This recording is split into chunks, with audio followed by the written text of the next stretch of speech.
दुनिया के लोग पहले पशुपति व्रत को नहीं जानते थे। जानते थे क्या जी?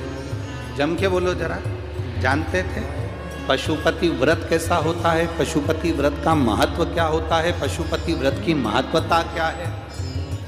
पशुपति व्रत की क्या कोई कहानी है, कोई कथा है? कुछ नहीं। कोई तुमसे कहे कि पशुपति व्रत की कथा पढ़ना चाहिए, पशुपति व्रत की कहानी पढ़ना चाहिए, सब झूठ। कोई तुमसे कहे कि पशुपति व्रत में केवल शाम को भोजन करो तो मीठा ही मीठा खाओ, सब झूठ।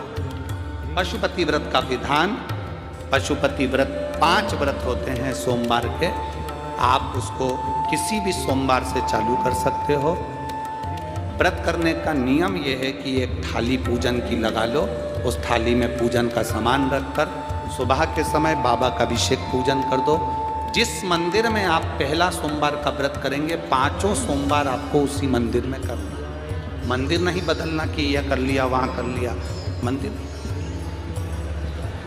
पूजन की थाली को जो लगा कर लेकर गए हो उससे पूजन कर कर वापिस लिया, उसको ढक कर रख दो।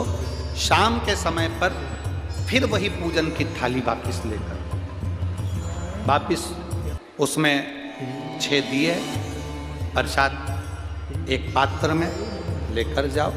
3 हिस्से करने के लिए कोई सामग्री लेकर जाओ। दोना है, कागज है, प्लेट है, जिसमें आप 3 हिस्से प्रसाद लेकर ले जाओ। मंदिर में जाकर प्रसाद के सबसे पहले 3 हिस्से करिए, फिर 6 दियों को जमीन पर रख दो। कितने दिए? 6 दिए में से 5 दिए जला दीजिए, प्रज्वलित कर दो। 1 दिया मत जलाना।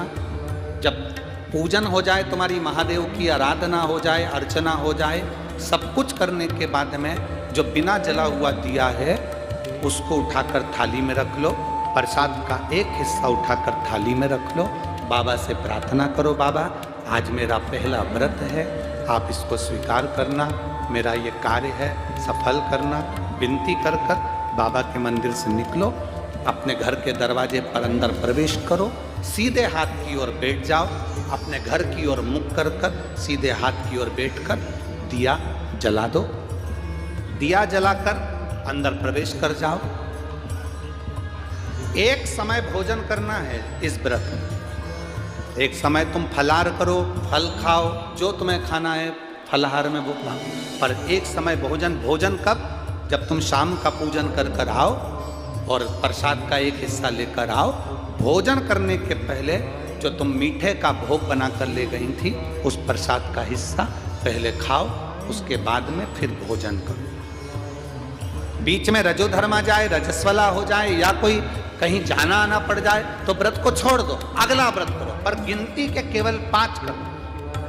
बीच में कहीं चले गए 2 हफ्ते के लिए, 3 हफ्ते के लिए, 1 महीने के लिए चले जाओ, मना नहीं, वापिस आना फिर कर, पर व्रत की गिनती 5 ही होना चाहिए। 5वां व्रत जब आपका पूर्ण हो, बाबा को वही 6 दिए, श्रीफल, भेंट, कुछ 108, चाहे तो फूल की पंखड़ी ले जाएं, चावल का दाना ले जाएं, मूंग ले जाएं, या जो चीज़ आपसे बन जाए 108 बेलपत्र वगैरह वो ले जाएं।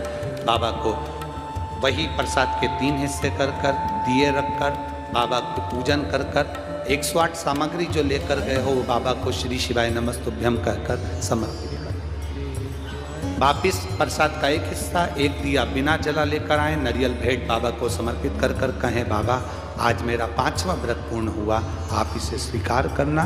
घर पर आकर दिया जलाओ, अंदर प्रवेश कर कर जो प्रसाद तुम लेकर गए हो, लेकर आए हो, उस प्रसाद में से किसी को हिस्सा नहीं देना है। वो प्रसाद का एक हिस्सा केवल तुम्हें ही खाना।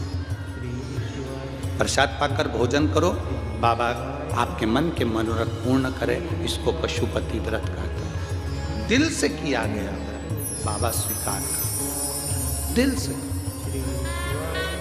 व्रत में दिखावा नहीं करना। आज के जमाने में लोगों ने दिखावा करना प्रारंभ कर दिया। हम व्रत कर रहे हैं तो दिखावे से कर रहे हैं कि हमने करा व्रत, हमने तो कुछ खाया ही नहीं, हमने तो पानी तक नहीं पिया। ये नहीं, तुम दिल से करो। व्रत करना है दिल से करना, दिखावे से।